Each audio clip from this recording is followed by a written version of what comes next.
Daily Bible డివోషన్స్ని వీక్షిస్తూ ఉన్న ప్రియమైన ప్రేక్షకులందరికీ అపార జ్ఞాన వివేకములకు నిలయమైన మన ప్రియ రక్షకుడైన యేసుక్రీస్తు ప్రభుని మహాశక్తి కలిగిన నామమున మా హృదయపూర్వక స్వాగతాన్ని తెలియజేస్తున్నాం. The church of South India diocese of Medak holy trinity church Bollaram సమర్పిస్తున్న ఈనాటి మన బైబిల్ డివోషన్స్లో యేసుక్రీస్తు ప్రభుని సిలువకు ముందటి పరిశుద్ధ మంగళవారం జరిగిన సంగతుల్ని జ్ఞాపకం చేసుకుందాం. యేసుక్రీస్తు ప్రభు రారాజుగా యెరూషలేము నగరాన్ని అప్పుడే సందర్శించిన సందర్భాన్ని, దేవుని రాజ్య ప్రణాళికలో ఎంతో కాలంగా ఆయన చేస్తున్న పరిశుద్ధమైన పరిచర్యను వారి ఆలోచన ధోరణిలో అవగాహన చేసుకోలేని ఆనాటి మత పెద్దలు, యూదులలోని అనేక వర్గాల అధికారులు ఆయన రోమా రాజ్యానికి, వారి యూద మత సిద్ధాంతాలకు వ్యతిరేకి అని అనుమానపడి కొన్ని చిక్కు ప్రశ్నలతో ఆయన్ని చుట్టుముట్టి ఆయన్ని తప్పుపట్టే ప్రయత్నాన్ని చేస్తారు. అపార జ్ఞాన సంపన్నుడైన మన ప్రభువు తన సమయోచితమైన సమాధానాలతో వారు సంధించిన ప్రశ్నలకు వారు ఊహించలేని రీతిలో సమాధానాలిస్తూ వారినే ప్రశ్నించే విధానం ఆ ప్రభుని అపారమైన శక్తిని మనకు తెలియజేస్తుంది. ఈ అంశంపై మన సంఘ సభ్యులు పెద్దలు శ్రీ ఎం దేవపుత్రానందమ్మ గారు క్వశ్చన్స్ అండ్ ఆన్సర్స్, ప్రశ్నలు జవాబులు అనే ఈనాటి అంశంపై మనకు సందేశాన్ని అందిస్తున్నారు. వారి సందేశాన్ని వినడానికి సిద్ధపడుతూ ఈ భక్తి గీతాన్ని విందాం.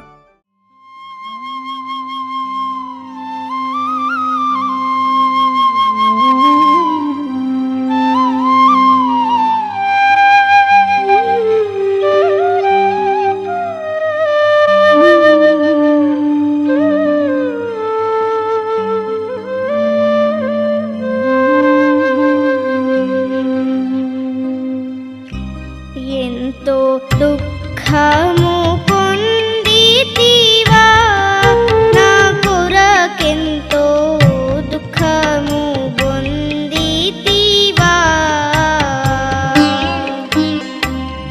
ఎంతో దుఃఖము నీకు, ఎంతో చింతయు నీకు, ఎంతో దిగులయ్యా నాకు.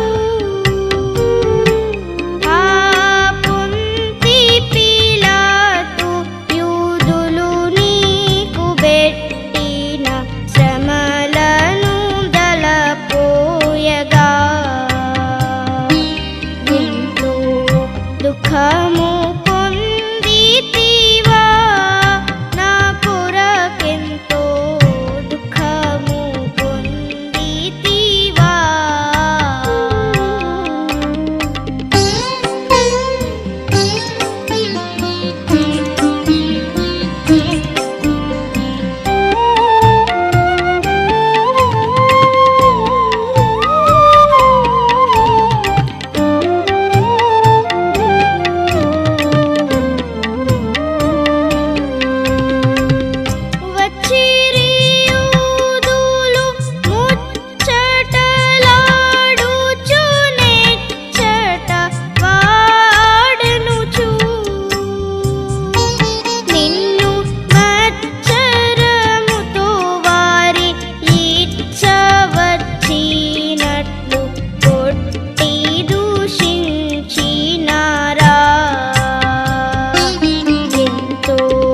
దుఃఖము పొందితివా, నా కొరకెంతో దుఃఖము పొందితివా.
క్రీస్తు ప్రభుల వారు 2000 సంవత్సరాల కిందట తాను భూమి మీద నరావతారం ఎత్తి వచ్చినప్పుడు తాను అక్కడి మత పెద్దలు, యూదులు, పరిసయ్యులు మానసికంగా తనను హింసించిన సంఘటనను మనం దృష్టిలో పెట్టుకుంటున్నాం. మరి సంఘస్థులు ఈ యొక్క విషయాన్ని మీరు గమనంలోకి తీసుకొని వినాలని మనవి చేస్తున్నాను. క్రీస్తు ప్రభుల వారు దేవాలయంకు వచ్చి బోధించుతున్నప్పుడు అప్పుడు ఉన్నటువంటి ప్రధాన యాజకులు, పెద్దలు అతని వద్దకు వచ్చి 4 రకములైనటువంటి ప్రశ్నలను అడిగారు. మొట్టమొదటిది, ఏ అధికారం వలన ఈ కార్యములు చేయుచున్నావు? ఈ అధికారము నీకెవరిచ్చారని ప్రశ్నించారు. యేసు ప్రభుల వారు దానికి బదులుగా అనగా జవాబు ఇచ్చినటువంటి మాటలు మనం చూసినట్టయితే, యేసు ప్రభువు కూడా ఒక ప్రశ్న వారికి వేయగా చెప్పలేక వారు ఇబ్బంది పడ్డారు. కాబట్టి నేను మీకు జవాబు కేవలం ఆయన చిక్కులో పెట్టాలని ఈ ప్రశ్నలు అడిగారు. పరిసయ్యులు, నీవు యథార్థవంతుడవు, దేవుని మార్గమును ఉపదేశములను ఉన్నట్లుగా బోధిస్తున్నావు. మేము అడిగే ప్రశ్నకు సమాధానం ఇవ్వండి అని అభ్యర్థించారు. కైసరుకు పన్నించుట న్యాయమా కాదా? ఇది మొదటి ప్రశ్న. నాణంపై ఉన్న బొమ్మ ఎవరిది? కైసరుదా కాదా అని క్రీస్తు ప్రభుల వారు తెలియజేస్తూ, అందుకే కైసరువి కైసరుకు, దేవునివి దేవునికి చెల్లించాలని తాను తెలియజేశాడు. తదుపరి, కైసరుకు పన్నించుట న్యాయమా కాదా అని అన్నప్పుడు, నాణ్యంపై ఉన్న బొమ్మ ఎవరిదని అడిగినప్పుడు కైసరివి అని అన్నందున, అందుకే కైసరివి కైసరుకు, దేవునికి చెల్లించమని క్రీస్తు ప్రభువు తెలియపరిచారు. ఇక 3వ ప్రశ్న, ఒక స్త్రీకి 7 భర్తలు ఉండరి, సంతానం లేకుండా చనిపోయారు. ఆమె కూడా చనిపోయింది. చివరికి పునరుత్థానంలో ఆమె ఎవరికి భార్యగును అని సద్దుకయ్యులు క్రీస్తు ప్రభుల వారిని ప్రశ్నించారు. దీన్ని బట్టి చూస్తే క్రీస్తు ప్రభుల వారు చనిపోయిన వ్యక్తులు సజీవంగా లేస్తారన్నటువంటి విషయాన్ని రూఢిగా ధృవపరిచారు. వారి సంబంధాలు వేరవుతాయని కూడా తెలియపరిచారు. వారు మరణించిన తర్వాత జీవిత విధానం వేరే విధంగా ఉంటుందని కూడా తెలియపరిచాడు. వారు దేవదూతల వలె ఉంటారని కూడా తెలిపారు. తర్వాత 4వ ప్రశ్న, పరిసయ్యులు అడిగారు. ధర్మశాస్త్రం బాగా ఎరిగిన ఒక పరిసయ్యుడు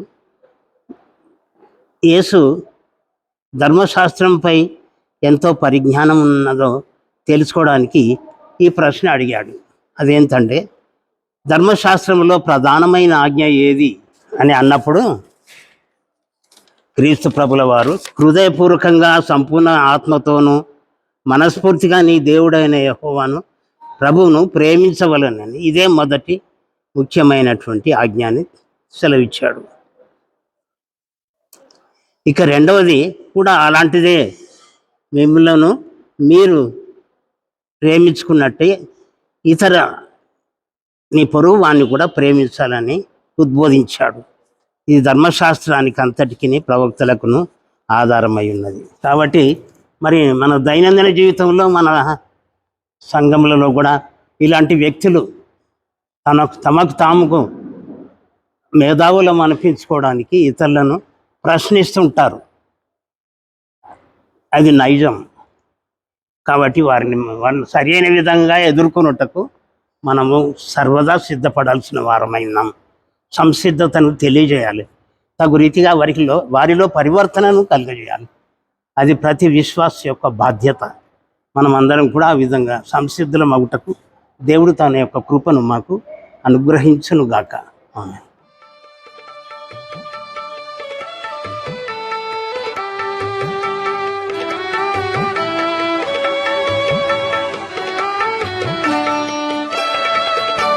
యేసుని ప్రేమకై కృతజ్ఞతగా నా మనసు స్తుతులు పాడెనుగా. యేసుని ప్రేమకై కృతజ్ఞతగా నా మనసు స్తుతులు పాడెనుగా. నేనెంతో పాపినై చెడి ఉండగా నన్ను ప్రేమతో స్వీకరించే, ప్రేమించి క్షమించే. యేసుని ప్రేమకై కృతజ్ఞతగా నా మనసు స్తుతులు పాడెనుగా.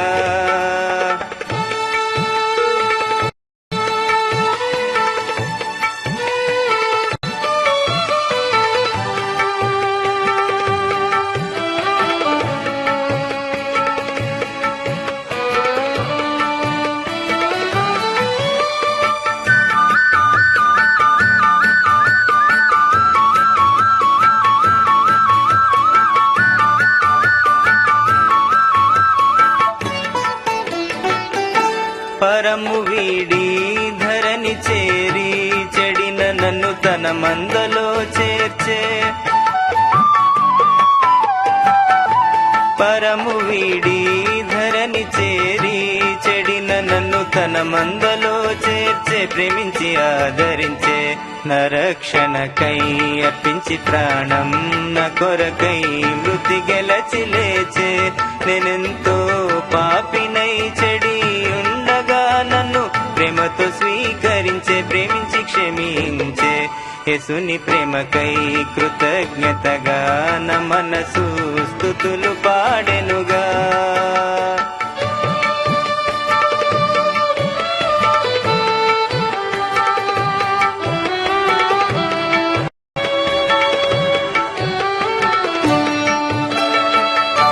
సిలువలోని నా ప్రభు ప్రేమను గ్రహింపగ పగులును నా హృదయం.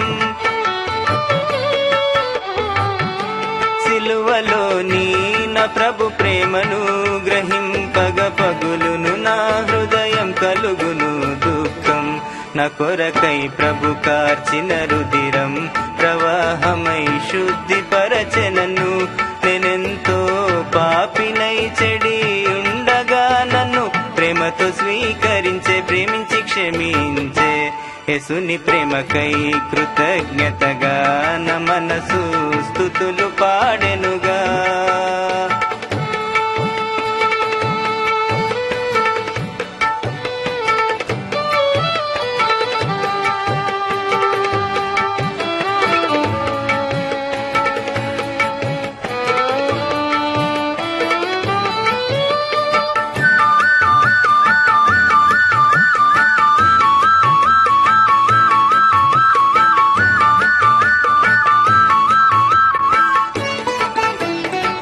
మరపురాని యేసుని ప్రేమను రుచించని జీవితములన్నీ.